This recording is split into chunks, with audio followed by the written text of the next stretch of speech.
Despite that resounding defeat, President Sadat's drive to address the Egyptian People's Assembly on the 16th was akin to a Roman triumphal march.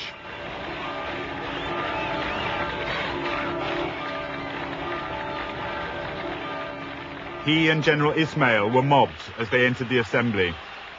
They had given the Egyptian people a tremendous victory, restoring their national pride. In his address, President Sadat described the crossing of the canal as a miracle by any military standard, and went on to say the nation could feel safe and secure. It was now armed with a sword and a shield.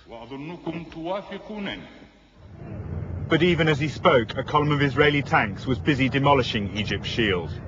Not in Sinai, but in Africa. The Israelis had crossed the canal, and with no reserves to stop them, they were rampaging deep behind the Egyptian lines. Having identified the weak point where the Egyptian 2nd and 3rd armies met north of the Bitter Lakes, the Israelis had launched a counterattack on the 15th under General Sharon, forcing a passage through the Egyptian bridgehead and across the canal, where it began destroying the missile sites. It had been a risky affair. The hardest battle had been on the eastern bank near Chinese Farm, as paratroopers, armour and artillery fought for 2 days to stop the Egyptians from closing the gap behind the task force. Once across the canal, they'd found the ground undefended. The Egyptian armour was on the wrong bank. They moved freely over the Sweetwater Canal and began combined attacks on the missile batteries. Tanks covering the paratroopers as they swept through the bunkers.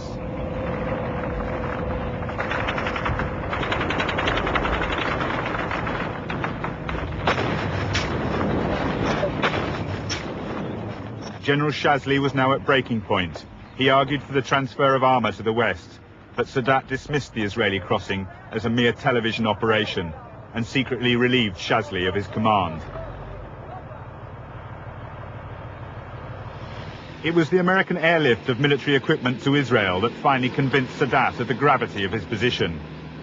Material losses had been enormous on both sides, but he had expected the Israelis to grind to a halt long before his own Soviet supplies ran dry. Now he was forced to ask the Russians to arrange a ceasefire. Moshe Dayan had been against the crossing from the start, but had refused to make a decision either way. He told Elazar that he must decide on military grounds alone. But when they met in Sinai on the 19th, both knew that they now had everything to play for. How is your task force going on the other side of the canal? Oh, well, that's one of the, how do you say, 64,000 questions. How about the American equipment? Has any of that come into action yet? Oh, what should I say? Yes or no? What's good for our relationship? Anyway, we're very happy. We are creating the necessary conditions to open our major offensive. The Israelis now had 2 bridges across the canal, and their presence on the west bank was growing stronger by the hour. They now tightened their grip on the towns and villages within an area of 1,200 square kilometers.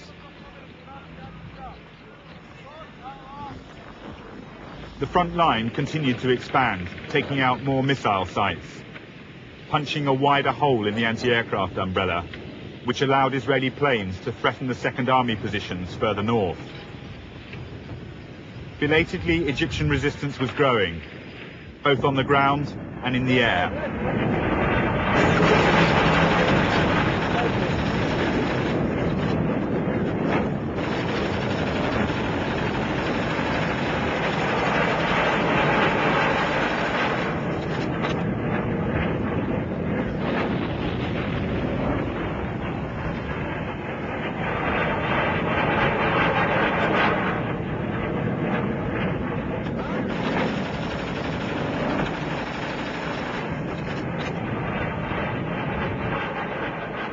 This air attack on the 22nd of October ended minutes before the announcement of a ceasefire.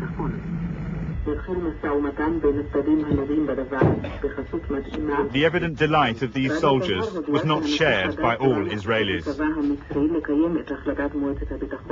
No, I don't agree, because the Egyptians think that they succeeded in this war. They think that if they have placed some few hundreds of soldiers and tanks in our bank of the canal, then they think that this is a victory for them. And when the Arabs think that they have won or they have a big victory, this encourages them. And the next thing you'll know is that in a year or two, we'll have another war and more casualties. But within hours, the ceasefire broke down. The Israelis seized their chance, dashing forwards to the outskirts of Port Suez. By the 24th, they had cut the Suez to Cairo road at kilometre 101 and were only 60 miles from the Egyptian capital itself. The Battle of the Ceasefire transformed the situation.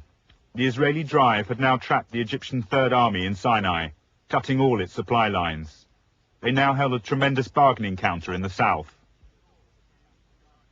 In the north, the elite Golani Brigade fought a bitter battle to recapture Mount Hermon, losing 70 men. 8 hours before the ceasefire on the 22nd, their pennant was raised alongside the Israeli flag on the summit. Now the Israeli flag flew in Africa too.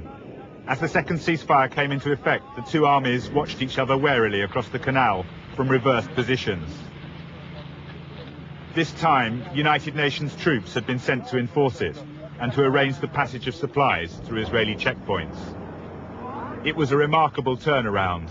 The initial Egyptian triumph had been cut from under them. A whole army was now dependent on Israeli goodwill in order to survive.